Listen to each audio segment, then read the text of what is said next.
G2, yeah. Hello and welcome to the 2022 Slavic London E-Prix pre-race drivers press conference. Joining us on the stage are Mitch Evans from Jaguar TCS Racing, Stoffel Vandoorne from Mercedes EQ, and Pascal Wehrlein from Tag Heuer Porsche. A question for all of you to begin with. We've got some tweaks to the track layout and an energy adjustment. Now, for anyone who doesn't know, the maximum energy being reduced from 246 from 52 kilowatt hours. Thoughts, and how will both of those things affect the race? Start with you, Mitch. Hi everyone, is this working? Microphone on at the back. Hello? Check, 1, 2. Hello? Klingt doch vorher.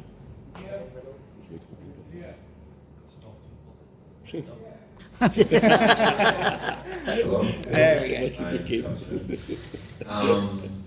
Yeah, obviously some changes, just with the two hairpins being replaced. Personally, I think more could have been done. I think that the chicane's too fast. There could have been more of a braking zone into the first chicane. Maybe more of a 90, there's more room there to make more of a corner out of it. The track's already hard enough to overtake, so we've now removed a good passing opportunity, which was one of the hairpins, but already replaced it with another one. So either the track could be maybe a little bit better from that side, but or reduce more energy, so we got more energy saved in the race. So we've already reduced a lot, but I think maybe more can be done to make the closing phases longer. So that's just my honest opinion. But yeah, obviously we have to drive it and to feel it, so we'll find out later today. Stoffel, your opinion the same or different?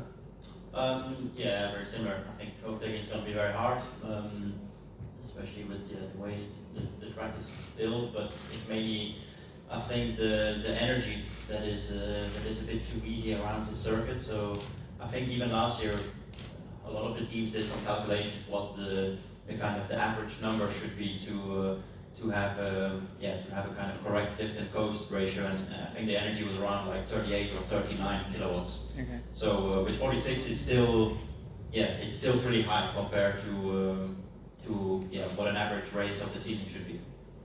Pascal? Same opinion, really. So one less overtaking opportunity.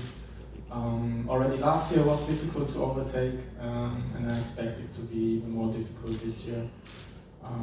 Energy reduction, I think, is okay. Could be more, but I think it's not too bad. Okay, interesting. Stoffel, you're back on the top of the standings as of New York. You're on pole position here for the second race of last season. Does that give you the confidence ahead of this weekend? Well, it doesn't mean anything. It happened last year. Same car. But we were fairly competitive here as a team last year. I was obviously on pole, but then the race was obviously probably my worst moment of the year here. But it's a new dynamic. There's going to be much more cars now at the front. It's going to be even closer than it was last year with the current qualifying format. But I think we have a good baseline, and definitely qualifying is going to be very important on this circuit. Okay, and Mitch, you're now chasing Stoffel down again for that title. This title fight will come down to many things, but how much do you think it will come down to the drivers around you making mistakes versus the driver yourself? I mean, it's hard to say. I think the biggest difference with this weekend is what Stoffel touched on, just with the qualifying stuff. So other tracks, if you don't make it to the duels and you qualify reasonably okay, maybe in the top 10, you can recover and score good points. But I don't think that'll be the case here. I think you could see maybe a big swing this weekend just because of track position from the start of the race. Mm-hmm. I think that's the biggest thing. Whether that's mistakes in qualifying or just maybe not getting the right setup window, we'll have to wait and see. But hopefully we can benefit from that, and that's what we're all working towards. But we'll have to find out. And that's of course something we haven't experienced here yet. It's this qualifying format. So if there is a lot of onus on one lap pace, can you elaborate a little bit more on how that might affect things going into the racing on Saturday and Sunday? Yeah, I mean, obviously the qualifying format is obviously going to a good addition to the championship. But when you go to tracks like this, where rhythm is so important, to repeat good laps is not easy. that's going to be become really tough, and huge importance to come if you make it to the duels. So obviously transfer through. So it's going to be tight. Last year was super tight in qualifying, so expect the same this year. But yeah, it's the same for everyone. We should try and do our homework and make sure we got the car in the right window, and then I'm feeling comfortable to about extract. When it counts, because the margins are going to be very, very small. And Stoffel, how do you feel? There's multiple surface changes throughout this, both inside and outside. Is that going to make nailing those qualifying laps even harder? Well, it's not only around this circuit that is the case. It's kind of everywhere where we go. There's lots of different grips, different tarmacs. Maybe this is a little bit more extreme case with the indoor bit being very, very grippy with the kind of sandpaper ground that we have. But everywhere else, it's kind of business as usual. To be honest, we're having to adapt to those conditions, and I think all normal. Okay. Pascal, it's been a bit of an up and down season for you with that win in Mexico, and I think you and Andre are on identical points, or exactly the same points in the standings. How confident are you that you can get back to podium position this weekend? Does this track suit you? I think we are confident for every weekend, but for whatever reason, I think the last couple of weekends we had quite often bad luck and some issues, we just want to break that bad luck that weekend, and I think we showed that if we get everything right, we are really competitive and we are up there. But like I said, I think since Monaco we are a bit on a bad strike. So on this track specifically, what sort of characteristics or challenges does this inside-outside layout bring you guys as drivers? Well, I think first of all the nature of the track is really tight and twisty.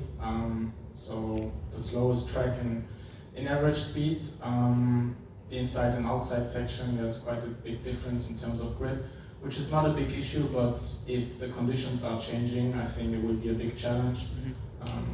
I heard on Sunday there might be a chance for rain, so let's see. I would like the challenge, so hopefully it will rain on Sunday. It was a real game changer last season, that's for sure. Mitch, qualifying in general seems to be a little harder to progress for Jaguar than others, but in the races, race pace and efficiency just seem to be flying. Yeah, race pace has been strong all year. As you touched on, qualifying has probably been our little weakness, even though I've been at the duels quite a few times, but progressing through has been challenging sometimes. So yeah, it's definitely a focus for us. We're aware of it. Compared to like DS and Mercedes, they seem to be a little bit more consistent than us in that part of the day. It's always tricky to get the car right for both power levels, and also with the temperature always increasing, the track evolving. Mm-hmm. So we're trying to do our best, and hopefully we can fix that this weekend, or not fix it, but be on top of it this weekend, because we know it's going to be critical. Stoffel, a bit of an awkward question. Have you and the team discussed anything in terms of team orders or instructions regarding Nick supporting your strategy and your bid for a championship? And I guess, Mitch, the same with you and Sam. Starting with you. I can answer Stoffel's question. Answer each other's. What happened? Not much. Oh, it's good to know. It happened behind me anyway, so it's fine. No, to be honest, no. No.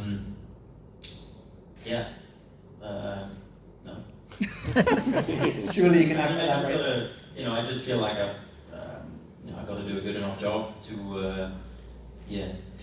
not have that problem. Let's say I don't think it's a problem. There was, I think, until mathematically it's impossible for Nick, let's say, to win a championship. Then I think everyone is aware about that situation. It was the same for me last year when I kind of lost the opportunity. If there ever comes a moment where we're together on track, then we were going to evaluate whether it's beneficial or not. The reality is that it's Formula E is such a different way of racing that it's very difficult to orchestrate, like swap of positions or whatever it is. And then there's not only the drivers' championship, there's also a team championship, which is extremely close. So I'm just trying to do the best for myself, for the team, trying to deliver the most points, and hopefully it's enough like that at the end. Same to you, Mitch? Yeah, pretty much the same. Look, if we're in a position where Sam can help, I'm sure he will be open to it, but it's not really been something discussed. He's a team player, and we've also got the team championship to focus on. So, but obviously it's getting to a critical point with both championships. Mm-hmm. We've got to play it smart, but obviously that's in the team's hands. I've got no control of that, and I'm sure they'll make the right call. And final question for you, Pascal. You've had the opportunity to drive the Gen 3 car. How did it feel, and are you looking forward to racing it next season? Yeah, it feels different in some ways, but obviously quite a few things are still similar. What I can say is that on straight line it's obviously quite a lot faster. You definitely feel that in cornering. It's not such a big difference. Tires are different, they are behaving quite different. And the braking is interesting. So as we don't have this on the rear, you can imagine that software side is quite important there. Is that quite difficult to adapt to, the kind of lack of mechanical braking and relying so much on the region? It is different, but I guess we all get used to it quite quickly. Like I said, I think it's more interesting on the software side to extract the maximum there and to make it as natural as possible for us drivers.